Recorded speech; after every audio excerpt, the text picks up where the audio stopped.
ain't shit. You know, I'm on Koch now. That ain't shit. You know, they put my record in store, thank you, Koch, you know, but it's the lesser two evils. If you got a dream of ambition, what's his name, Steve Jobs, that nigga has made it possible for every artist to do it themselves. Don't believe, you know, contrary to popular opinion, you do not need organized religion to see God. You know, that's a metaphor. You know, so if you got a dream, be an artist, musician, producer, get an Apple G5, Logic Pro 7, a good mic, set it up in your bathroom and do that shit yourself. And believe me, you'll see it. So, along my journey, you know, I hooked up with Russell, and Russell was parading me around for like the first 9-10 months. You know, put me in all this new fat form shit. I don't even wear fat form shit, but it was free, so I was like, fuck it, you know. And Russell put me on, so I was like, hell yeah, nigga, fat form all day long, you know. I came back down Philly, niggas like, nigga, you look like you from New York. I was like, nigga, fat form is shit. And it was free, you know what I'm saying, you know, so. Plus, this nigga was, you know, parading me around, so, but I wasn't getting no money, you know, that's that pay your dues thing. So, I went to him one day, frustrated, and I was like, yo, Russell, I'm broke. And he laughed at me.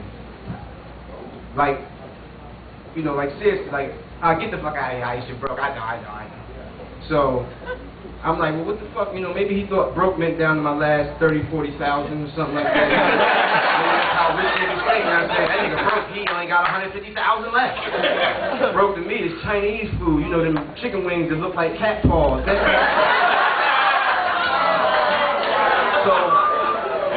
And then, true story, this nigga went in his pocket.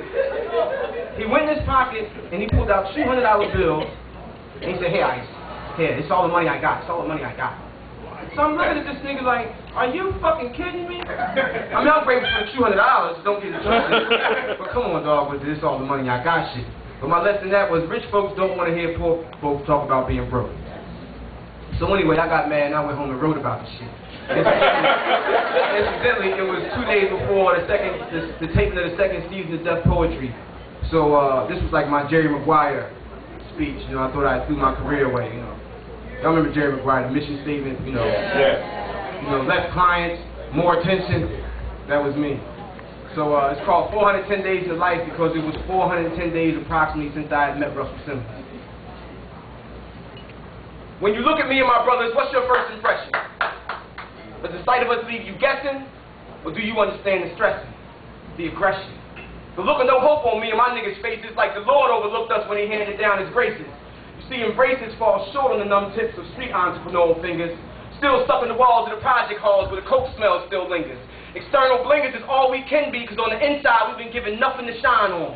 And the record deal is harder to get than coke, so my niggas get their grind on, because the TV tells us, aim high, nigga, make all goals lateral. See, that takes paper that we don't have, so niggas put their souls up as collateral now. Some niggas reclaim them, some blame them, make an excuse to sell them. But when a nigga goes from not doing to doing, what can you tell him? Not to be a nigga? Shit, I got to be a nigga. That's how I pay the bills. And I'm going to do that whether I got to sling this coke or exploit these rhyme skills. See, America makes you an opportunist. And at the same time, they institutionalize you. So the fact that niggas get big record deals, big money, and then go to jail shouldn't surprise you. That's what lies do. And see, most of these guys do have raw talent, just an infantile education. So the business feeds you all the weed and ecstasy and a little bit of paper to provide some pacification from all the bullshit frustration they serve you. Meanwhile, they corrupt your perception of what the real is. So they taking all our businessmen and giving them the mindsets of drug dealers. Took all our messengers, made them rappers, just flapping their jaws, afraid to admit their treason. Took all our soldiers for the cause, made them killers for no reason. Being fucked up? Well, that's in this season, so if you're negative, you're positive. And if you're positive, you're called a hater. But I maintain control of my soul, because I know it gets greater later. And I told y'all the last show, shit, nigga no hater, I just know what the truth is. Been intertwining this pudding for about a year now, so I know what the proof is. See, it lies in these midtown Manhattan skyscrapers where former hustlers like myself sign papers and pull off fucked up papers like 16 infamous stars at a time. They got us chopping and bagging and serving that shit to niggas 16 bars at a time now. The crime is undetectable by the feds. Because in the heads of our kids is where the track is. And music is potent. It's straight to the soul, so it's much more addictive than crack is now. The high is just an illusion. All lies and confusion, but to feel that rush just once, my young bucks to go through it.